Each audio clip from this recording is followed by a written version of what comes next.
Olá, seja bem-vindo. Eu espero que o conteúdo desse vídeo seja muito útil para você no dia de hoje.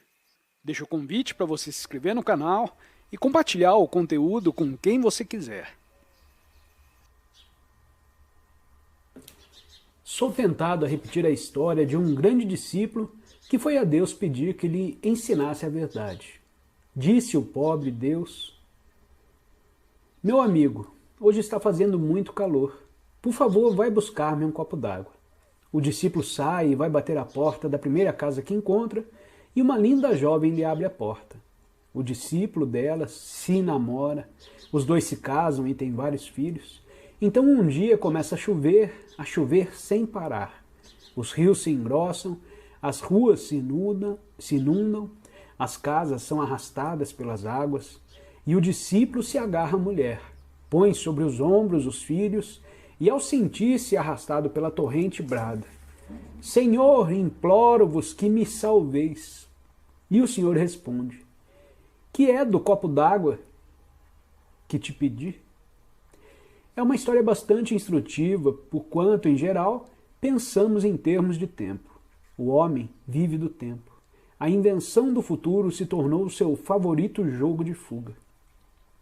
Pensamos que as mudanças em nós mesmos só podem ser efetuadas no tempo, que a ordem só pode ser estabelecida em nós mesmos pouco a pouco, aumentada dia por dia. Mas o tempo não traz a ordem nem a paz, e portanto temos de deixar de pensar em termos de gradualidade.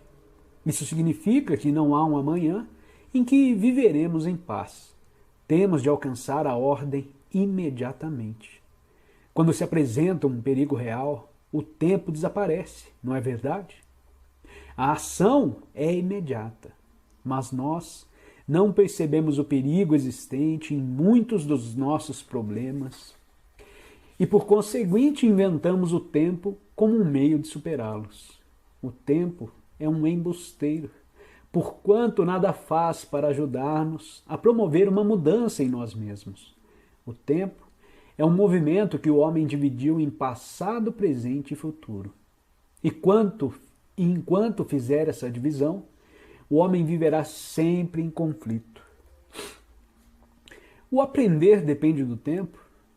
Após tantos milhares de anos, ainda não aprendemos que existe uma maneira de vida melhor do que odiarmos e matarmos uns aos outros. Muito importa compreender o problema do tempo. Se desejamos uma solução para esta vida, que cada um de nós contribuiu para tornar tão monstruosa e sem significação como é, a primeira coisa, pois, que se deve compreender é que só podemos olhar o tempo com aquele vigor e aquela inocência da mente que já estivemos considerando. Vemo-nos confusos a respeito de nossos numerosos problemas e perdidos no meio desta confusão. Ora, quando uma pessoa se perde numa floresta, qual a primeira coisa que ela faz? Para e olha em torno de si.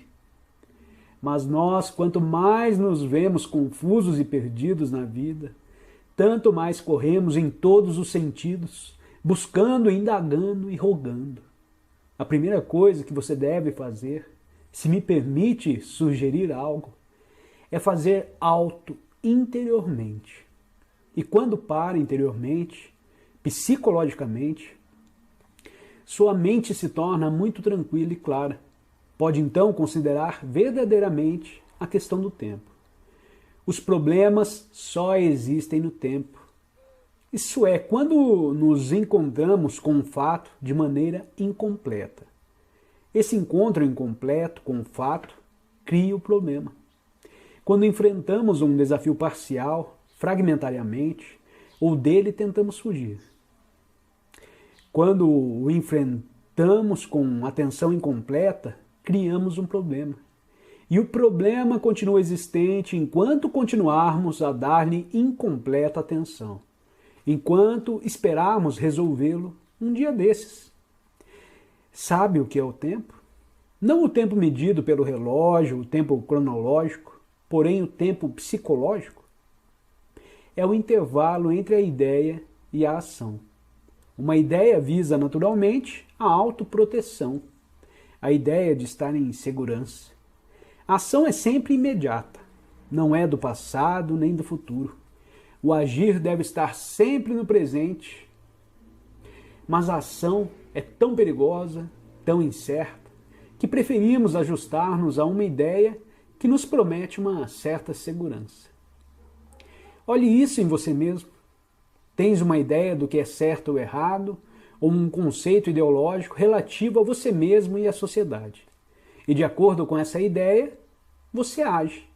A ação, por conseguinte, ajusta-se àquela ideia, aproxima-se da ideia, e por essa razão existe sempre conflito. Há a ideia, o intervalo e a ação.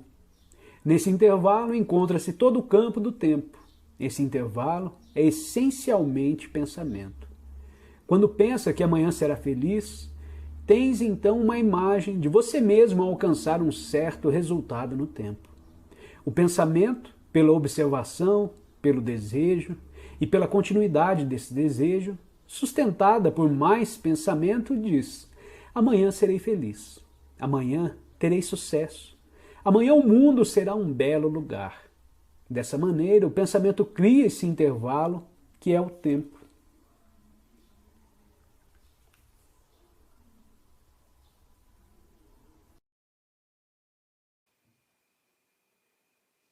Obrigada por ter assistido a este vídeo e não se esqueça de se inscrever no canal e recomendá-lo, além de deixar seu comentário sobre o assunto para que possamos realizar um ótimo diálogo que nos ajude a compreender melhor o assunto.